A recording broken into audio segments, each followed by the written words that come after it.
yang dikasihi Tuhan Yesus Kristus, hari ini hari Kamis kita ada di gereja ini dalam rangka merayakan hari kenaikan Tuhan Yesus ke sorga. Akhir dari pertemuan Yesus bersama-sama dengan murid-muridnya. Sekian lama bersama-sama melayani, menghadapi begitu banyak orang dengan bermacam-macam ragam pola dan tingkah lakunya. Dan kita juga melihat sebelum Yesus naik ke sorga atau saat-saat Yesus akan naik ke sorga, Yesus memberikan kepada murid-muridnya pesan, yaitu tugas untuk menyaksikan segala sesuatu tentang Dia, ayat 48 tadi. Lalu dikatakan juga Tuhan Yesus membuka pikiran mereka sehingga mereka mengerti kitab suci. Para murid kembali diingatkan Mesias yang telah dituliskan dalam kitab Taurat Musa, nabi-nabi dan Mazmur. Mesias yang menderita, mati disalib, pada hari yang ketiga bangkit dari antara orang mati. Semua ini dilakukan dalam rangka karya keselamatan yang hanya datang dari Tuhan. Kita yang dikasih oleh Yesus Kristus, karya keselamatan dari Tuhan bagi manusia yang berdosa supaya memperoleh pengampunan. Dan semua itu para murid telah melihat, mereka selama ini sudah menyaksikan karena mereka pergi kemana saja Yesus berada, di situ juga mereka ada. Karena itu murid-murid adalah saksi. Yesus mengamanatkan kepada murid untuk memberitakan apa yang sudah mereka lihat dan mereka saksikan saat mereka hidup bersama-sama dengan Yesus. Namun di dalam hal ini kita melihat Yesus mengamanatkan agar para murid memberitakan berita tentang pertobatan dan pengampunan dosa di dalam Yesus Kristus, dan ini dilakukan mulai dari Yerusalem. Kita sekalian yang dikasih oleh Tuhan, kita melihat bahwa akhir-akhir ini yang diberitakan sekarang adalah bertobat. Karena apa dikatakan? Karena semua yang tertulis tentang Yesus akan digenapi satu persatu. Jika ia mengatakan ia pun akan datang kembali, sama seperti ia naik ke surga, maka kita juga harus percaya itu pasti terjadi. Cepat atau lambat pasti digenapi.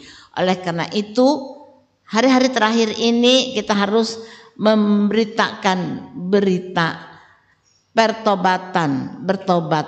Mari kita hidup di dalam kehendak Tuhan.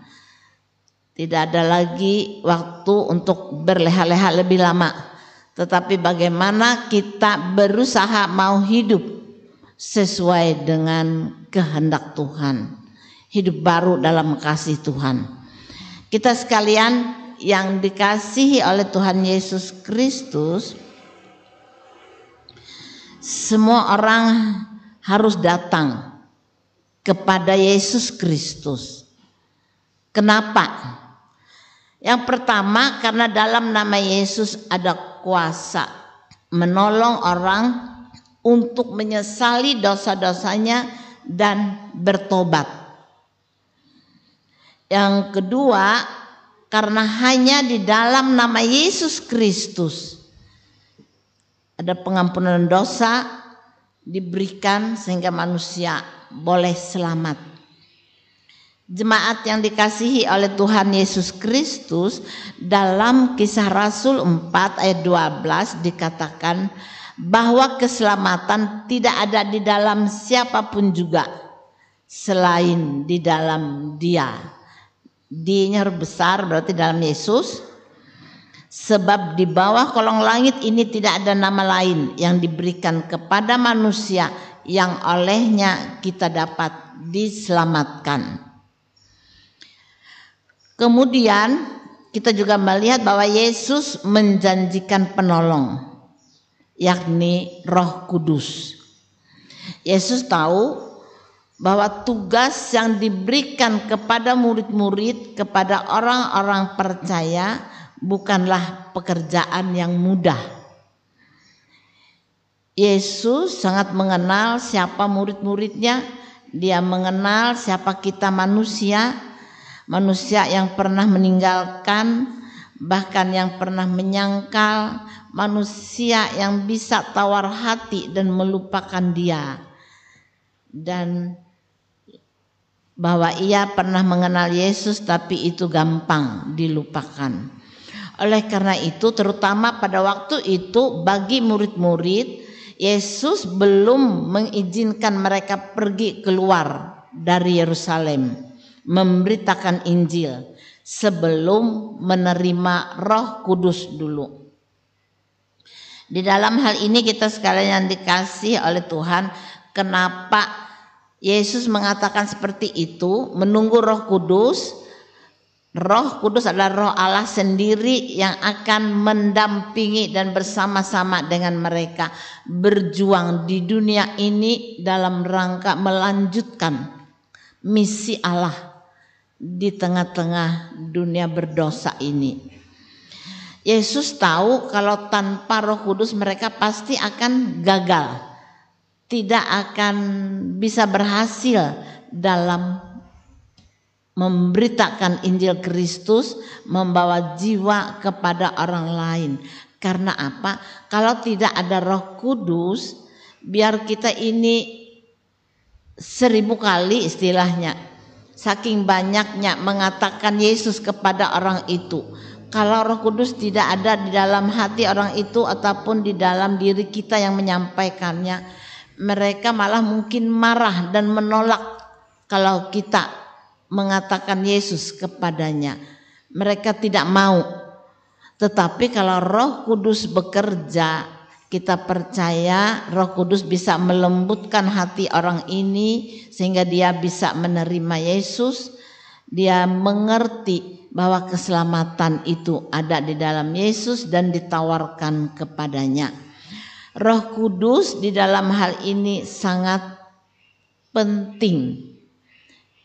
Karena itu kita sekalian dikasih oleh Tuhan, bagaimanapun pintarnya seseorang berkhotbah, berkata-kata, menjelaskan kebenaran firman Tuhan, tetapi jika tidak dipimpin Roh Kudus yang bekerja di dalam orang ini, orang tersebut, itu tidak akan membawa apa-apa yang membuat orang bertobat dan menerima Tuhan di dalam kehidupannya sebagai juru selamatnya.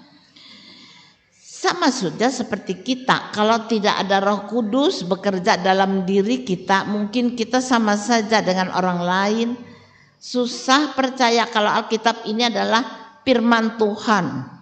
Sedangkan kita juga tahu firman Tuhan ini ditulis oleh manusia.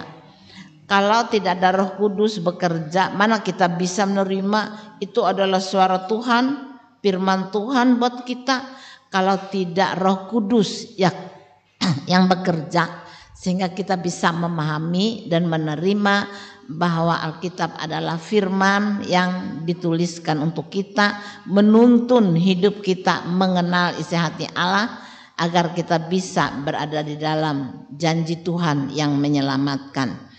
Kita sekalian yang dikasih oleh Tuhan Yesus Kristus, Roh Kuduslah nanti yang akan memberanikan murid-murid ini untuk bersaksi dengan berani, dengan setia, bahkan berani berkorban sampai mati demi nama Yesus. Itu karena Roh Kudus yang dicurahkan nantinya kepada mereka agar mereka bisa bekerja dan melaksanakan misi Allah, melanjutkan pekerjaan Yesus setelah Yesus naik ke sorga.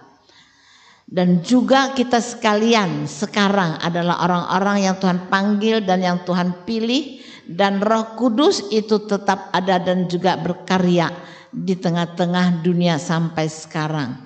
Dia membuat kita tetap setia. Roh Kudus menolong kita menghadapi berbagai macam tantangan hidup yang membuat kita bisa melewatinya setiap hari di dalam anugerah kasih Tuhan, di mana Roh Kudus menolong kita untuk berpengharapan penuh kepada Kristus, bahwa di dalam Dia ada kekuatan, ada keselamatan, bahkan ada penghiburan yang menuntun perjalanan hidup kita di dunia yang fana ini, sampai kita bisa menerima setiap janji Tuhan yang ada di dalam Alkitab, bahwa Ia akan memberikan semuanya sesuai dengan iman dan pengharapan kesetiaan kita hanya kepadanya. Kita sekalian yang dikasih oleh Tuhan Yesus Kristus, hanya nama Yesus yang olehnya manusia diselamatkan, tidak ada di luar itu. Kita sekalian yang dikasih oleh Tuhan, kemudian kita akan melihat bahwa Yesus memberkati murid-muridnya, dan kemudian Dia pelan-pelan terangkat ke sorga. Murid-murid pulang ke Yerusalem dengan sukacita. Itu luar biasa karena dikatakan pulang dengan sukacita. Tidak dengan menangis, tidak dengan sesal, karena Kristus sudah terangkat ke sorga dan mereka tidak lagi bisa bersama-sama. Tetapi dikatakan mereka pulang dengan sukacita. Mengapa demikian? Bukankah perpisahan itu bisa membuat orang sedih, seperti kita kalau ada kematian menangis habis-habisan, yang juga kalau kita lihat ditegur oleh Rasul Paulus seperti orang tidak berpengharapan. Padahal kita sebagai orang Kristen juga tahu bahwa kematian bukan akhir dari kehidupan, tapi justru kita tahu Dia pergi kepada Bapa dan memperoleh tempat yang jauh lebih baik bersama dengan Bapa Sorgawi sesuai dengan imannya. Oleh karena itu, saat kita mendengar bahwa murid-murid ini pergi pulang ke Yerusalem tapi dengan sukacita, mengapa demikian? Di dalam hal ini memang perpisahan bisa membuat orang sedih dan merasa kehilangan, tetapi mereka sangat bersukacita, ada alasannya, karena mereka telah memiliki pemahaman yang benar tentang Yesus. Nah, kalau kita memiliki pemahaman yang benar tentang Yesus, kita akan mengerti bahwa apa yang terjadi, yang menimpa kehidupan kita itu pasti seizin Tuhan. Bukankah firman-Nya mengatakan seizin Yesus dan Ia akan mendatangkan kebaikan melalui apa yang kita alami. Ia turut bekerja untuk mendatangkan kebaikan. Kita sekalian yang dikasih oleh Tuhan, kenaikan Yesus ke sorga, kita mengerti yang pertama, Yesus benar, Ia adalah Mesias yang dijanjikan. Kalau kita memahami Yesus cuma sampai mati di kayu salib, mungkin itu 100% manusia. Tetapi justru dengan Dia naik ke sorga, kita akan mengerti dan memahami bahwa Yesus adalah benar Mesias Allah 100%, Mesias yang dijanjikan, bahwa di luar Dia tidak ada keselamatan. Yang kedua, kenaikan Yesus ke sorga, Ia menyediakan tempat bagi orang beriman. Karena itu kalau kita lihat di dalam Yohanes 14 itu, sebelum Ia pergi mengatakan bahwa Ia memang harus pergi nantinya karena Dia menyediakan tempat. Di rumah Bapakku banyak tempat tinggal. Dia akan menyediakan tempat bagi orang yang beriman. Yang ketiga, kenaikan Yesus ke sorga memberi kesempatan atau peluang bagi orang percaya, bagi kita sekarang menjadi saksi Yesus di dunia ini. Karena Yesus sudah tidak ada, karena itu mandat penginjilan, pemberitaan itu akan ada di tangan setiap orang yang percaya yang ada di muka bumi ini. Ada di tangan kita masing-masing. Untuk itulah Yesus naik ke sorga, karena dia memberikan peluang kepada kita sekalian untuk menyaksikan tentang Yesus yang adalah Tuhan dan Juru Selamat hidup kita. Tentu saja kita juga selalu berharap bahwa Tuhan tidak tinggalkan kita, tetapi dengan kuasa Roh-Nya yang kudus nanti ada waktunya kita memperingati turunnya Roh Kudus. Minggu-minggu depan-depannya lagi nanti ada dinas almanak, bahwa Tuhan mencurahkan Roh-Nya yang kudus, dan kita juga berharap Roh Kudus itu ada di dalam hati hidup kita dan akan terus memimpin setiap langkah kehidupan kita. Tanpa bimbingan Roh Kudus kita tidak tahu apa yang patut akan kita buat bagi Tuhan. Tetapi karena ada Roh Kudus yang akan dicurahkan, yang akan selalu menyertai kita, ia juga yang akan menuntun kita kepada pemahaman yang benar akan kehendak Tuhan melalui hidup yang Tuhan percayakan ini kepada kita. Tentu Tuhan ingin hidup ini berdampak bagi kerajaan-Nya. Tuhan ingin agar melalui hidup kita ada banyak jiwa yang akan mengisi kerajaan-Nya, dan itu yang bisa kita beritakan agar orang bertobat, agar orang lebih lagi mengasihi Tuhan, lebih lagi mau mencari kehendak Tuhan. Karena Kristen juga belum tentu kita diselamat atau masuk surga. Agama Kristen tidak menyelamatkan, tetapi bagaimana kita hidup sebagai orang Kristen dari hari ke hari akan terus mencari apa yang menjadi kehendak Tuhan dengan kehidupan kita. Sedikit demi sedikit berubah untuk menjadi seperti yang Tuhan ingini, agar kita memperoleh dari setiap janji Tuhan yang ada di dalam Alkitab, yaitu hidup yang berkemenangan. Karena Kristus sudah naik ke surga, Dia menyediakan tempat bagi kita. Kita rindu ada di tempat itu, yaitu kehidupan kekal bersama dengan Dia.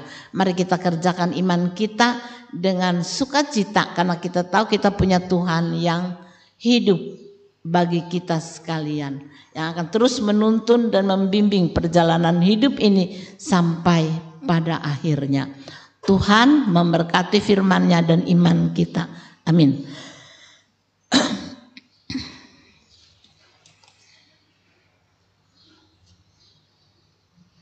Mari kita menaikkan doa syafaat. Ya, kita berdoa, menaikkan doa syafaat kita. Tuhan, terima kasih, dalam segala rencana-Mu Engkau selalu punya tujuan. Engkau juga kembali naik ke surga karena Engkau punya tujuan dengan kehidupan kami manusia. Engkau sudah menyelesaikan misi Allah. Engkau juga sudah memberi contoh kepada kami. Engkau juga memberikan pesan dengan tegas apa yang harus dilakukan dalam rangka kami terus mengikuti Tuhan sepanjang kehidupan ini. Tuhan ingin agar melalui kami ada banyak pertobatan, ada banyak jiwa yang bisa dibawa kepada Tuhan.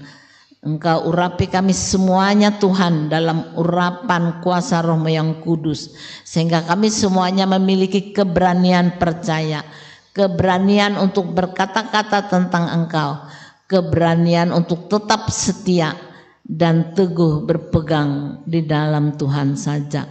Tuhan, terima kasih untuk hari ini. Biarlah Engkau memberkati hati kami, memberkati hidup kami, agar kami semakinlah menjadi seperti yang Tuhan ingini, agar kami bisa diubahkan, hati yang diubahkan oleh kuasa Roh Kudus, sehingga hati kami menjadi hati yang takut akan Tuhan dan yang lebih mengasihi Tuhan lagi. Tuhan Yesus, pada saat ini kami juga mau berdoa buat jemaat-Mu ini. Berkati firman-Mu, berkati iman kami, agar kami terus percaya dan mengasihi Tuhan lebih lagi dalam hidup ini. Tuhan, kami juga mau berdoa untuk jemaat-Mu yang sakit. Kami berdoa untuk Pak Balden Tuhan, yang terbaring di rumah sakit suaka insan. Tuhan, kami mohon lawatan-Mu dalam kehidupan-Mu, agar Engkau sendiri memberkati semua perawatan yang bisa dilakukan untuknya menjadi media mujizat Tuhan yang dahsyat, di mana dia akan mengalaminya dan menerima mujizat Tuhan yang memulihkan tubuh roh dan jiwanya. Tuhan, kami juga berdoa untuk Boro yang juga sakit. Tuhan, kami juga memohon pengasihan-Mu dalam hidupnya, agar anak ini juga dilindungi oleh Tuhan, dipulihkan oleh Tuhan. Kuasa kasih Tuhan tidak pernah berkesudahan dalam kehidupan kami manusia. Meskipun kami manusia berdosa, tapi Tuhan selalu sayang kepada kami. Selalu saja Tuhan melihat keadaan kami. Tuhan Yesus, Engkau juga melindungi Boro, menyembuhkannya agar dia dapat melanjutkan pendidikannya dengan baik di dalam pertolongan dan kasih karunia Tuhan yang dahsyat atas hidupnya secara pribadi. Kami juga berdoa Tuhan untuk jemaat-Mu yang lain yang juga sakit. Ibu Handra Diah yang lama terbaring sakit pasca stroke di rumahnya, Engkau juga memberikan kepadanya kekuatan, penghiburan, semangat, keyakinan bahwa di dalam Yesus dia bisa menemukan keajaiban kuasa Tuhan yang melampaui segala akal itu di dalam kehidupannya, dan dia akan menyaksikannya kelak kalau dia mengalami itu. Kami juga berdoa Pak Krisno mungkin yang juga pasca sakit, biarlah pemulihan yang sejati juga selalu datang daripada-Mu Bapa, agar Engkau memulihkan hidup kami menjadi seperti semula, karena Tuhan yang menciptakan kami semuanya dengan sempurna, maka kami juga percaya Tuhan sanggup memperbaikinya dengan memberikan kepulihan yang sejati. Tuhan, biar Engkau berkati iman mereka, agar iman mereka percaya bahwa Yesus sanggup melakukan perkara yang besar bagi kehidupan mereka.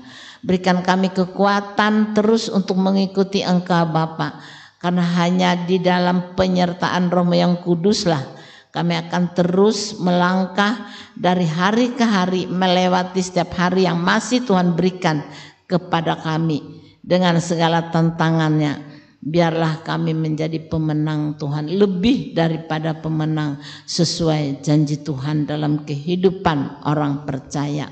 Tuhan Yesus, kami menyerahkan segala pergumulan menghadapi segala virus corona. Di dalam nama Yesus tidak ada kematian oleh virus corona, tetapi yang ada adalah pertobatan.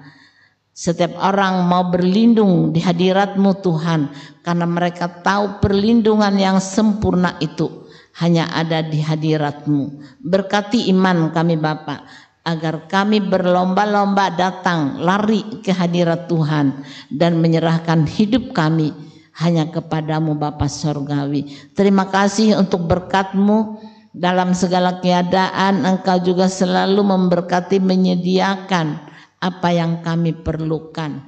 Biarlah jemaat-Mu juga Engkau kasihi, Engkau lindungi, dan Engkau jaga dengan kuasa kebesaran-Mu Tuhan Yesus.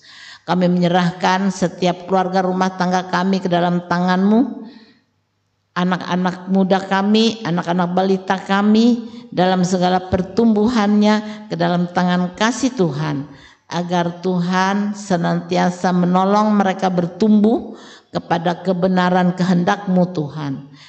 Berikan hati yang takut akan Tuhan dan mengasihi Tuhan sepanjang umur hidup mereka, karena mereka tahu keselamatan ada di dalam Yesus. Sebab itu Engkau juga memberikan kekuatan dan pertolongan bagi kami sebagai ibu, bapak dalam sebuah keluarga, sebagai orang tua, agar kami bisa menjadi teladan, mewariskan Yesus, iman kami kepada mereka, agar ada generasi yang takut hanya kepada Tuhan saja. Tuhan, terima kasih untuk hari ini.